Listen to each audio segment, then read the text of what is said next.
All right, well, it's time. We got another big windstorm coming in tomorrow night, starting tonight, getting worse tomorrow and tomorrow night. So this tree that was leaning right by the cabin, we're going to try to take that down, but I guarantee you we're going to get hung up because I don't want to cut any trees in front of it. So I'm hoping that the way to just take it all the way down, but I don't have a good feeling about it. I'm not going to lie. It's leaning pretty good, so we'll see what happens. Anyways, I thought I'd bring you along with it. And then after that, we're going to start putting the garden beds together after we get this bucked up, because it's probably going to fall into that garden space that we just laid out last week. So when we get this down, we'll buck it up, get all the stuff out of the way, then we'll start putting the garden beds in, the raised beds. All right, let's do it.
Well, I told you it's gonna hang up, and it did. So we got gale force winds tonight, so it's supposed to be like between 35 knot winds and 50 knot winds coming from the north, which is going to be blowing this way. So I'm not even going to worry about the tree. I'll just wait and let Mother Nature do its thing, because those trees will start going around like this, and then it'll free up and that thing will drop tonight. So I'm not going to waste time on it. So we'll just get some other stuff accomplished around here, and then just not mess around this tree until it falls tonight. We'll show you what it looks like tomorrow. We got that tree that was leaning. We got it all taken down and bucked up. We're gonna get that wood that we milled up down to the garden. We're gonna start doing our raised beds today. We're gonna move those flower beds that we're gonna make around a little bit. And well, it's 27 degrees right now, and no snow on the ground, but tomorrow we're supposed to start getting snow again. So hey, I'm going to try to make the most of this day before we get some white stuff on the ground. All right, so this is the tree that we got taken down. We're going to have to get rid of the stump. The reason why I didn't want to just let it blow down on its own, because these root systems can be 10 foot around. So I wanted to just get the tree down, and then I wanted it to blow down, but it blew halfway down, and then we had to pull on it and chop it up into little pieces. But so this is all the wood that we got out of that tree. It broke another tree off, back there when it came down, so I've been bucking that stuff up too. Oh, I do dress myself, so I might have went a little overboard on camouflage today, but I'm kind of the guy that whatever's on the top drawer, I just pick up and put on, and it was camouflage, so let's do it.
Well, I don't know if you can hear our raven friends. Our experiment on trying to befriend the ravens is going pretty good.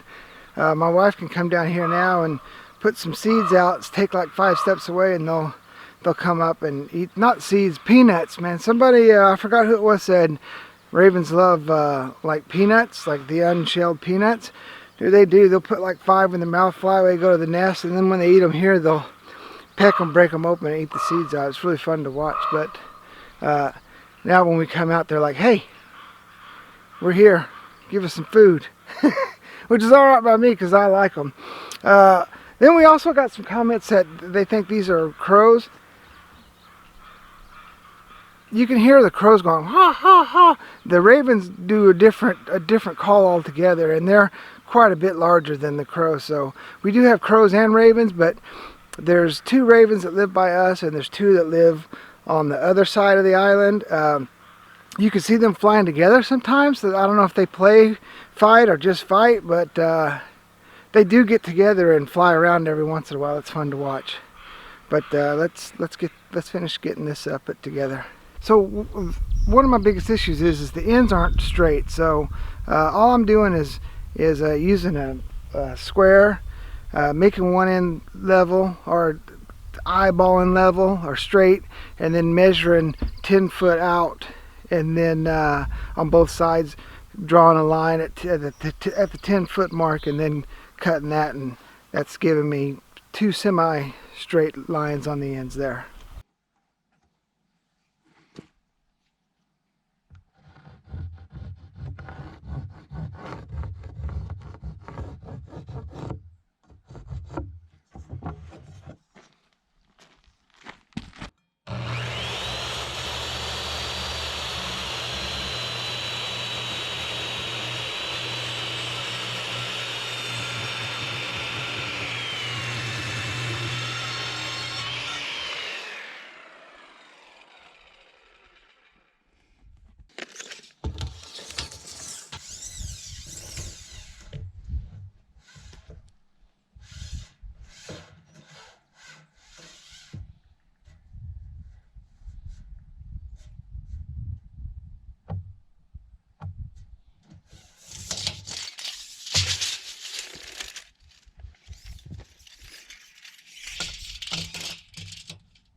All right, so for this one, these are going to be our end pieces. So our width of our boxes are going to be 4 foot. So we're going to cut this at 8 and then just split it in half at 4.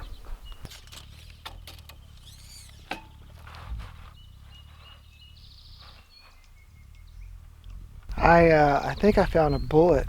So if you're doing this full time, you might want to invest in a like a metal detector and wand your trees, because I'm pretty sure there's a bullet in this tree.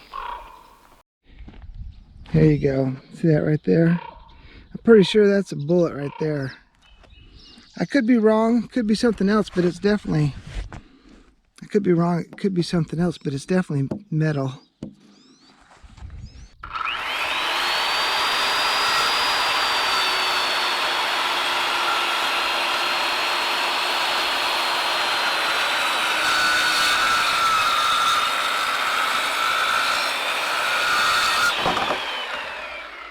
That method of just eyeballing it and then measuring out 10 foot on each end and then squaring that off, that worked out pretty good. So I think we're going to do the same thing to this next bed. Now we got a float plane flying by. I didn't mill any 2x4s, so we're just going to use store-bought 2x4s for this. I don't think it's going to be that big of a deal. We just kind of wanted to try this lumber mill out, the chainsaw mill, and see how it works and get some raised beds put in place. So let's cut these, what we're going to join our ends up with.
A lot of pitch, sticky hands. I just don't like it. Warmed up, so I don't want to wear gloves, but I'm getting a little pitch on my hands now, sticky.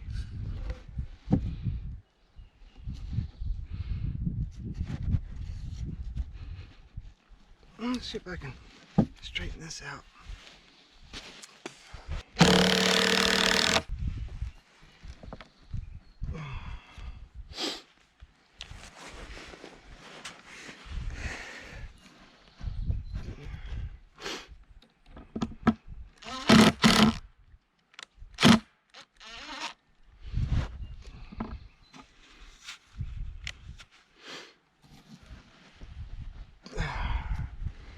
Against this or something, because I'm going to push this and try to screw it in.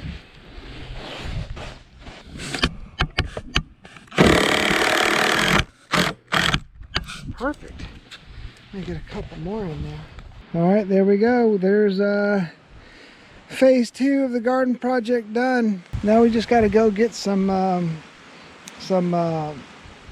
topsoil and fertilizer and stuff and mix it up in here. We're going to add some of our own soil in here, but we also have to bring some stuff from town. So we're going to get that stuff on our next trip. Hopefully, if everything's not locked down, because that would be bad. So anyways, let me know which one you like better. Do you like the all natural look, or do you like the store-bought 2x10s over there? You let me know which one you prefer. It's easier to work with the store-bought lumber, but I mean, I think it looks cooler. But let me know down in the comments what you think. So I thought I'd take you guys back here and show you what some of that last windstorm did, and why we wanted to get rid of that, get that tree down before the root system came up. So like this is old. This is an old root system that came up several years ago, but that one there just came up on that last windstorm, and you can see like that guy's busted down. There's another tree that snapped over there. That's a big tree, so that's probably dead and rotten. This guy snapped here. A lot of this stuff's back here in the shade. It doesn't grow very well, so a lot of these smaller trees just rot and then snap. But this big guy here, I don't know why. I mean, it's just, I mean, look at the roots that it took down with it. That's crazy.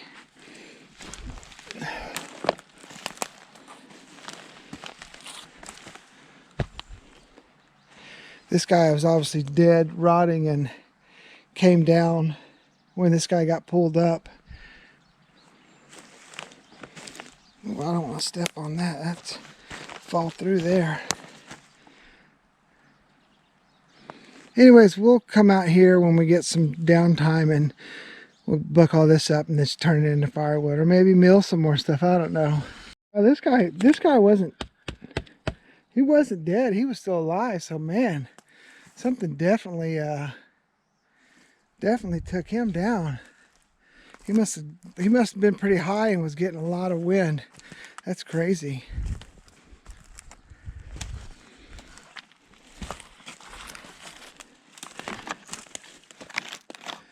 That's good. More firewood. I'll go over here and knock on a rotten one, and you can hear the difference for sure. Listen.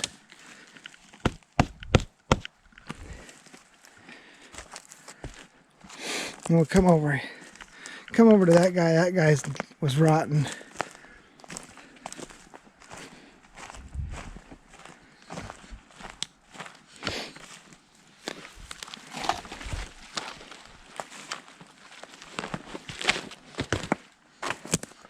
Here you go, listen to this guy. Can you hear that? He's basically just hollow in the middle.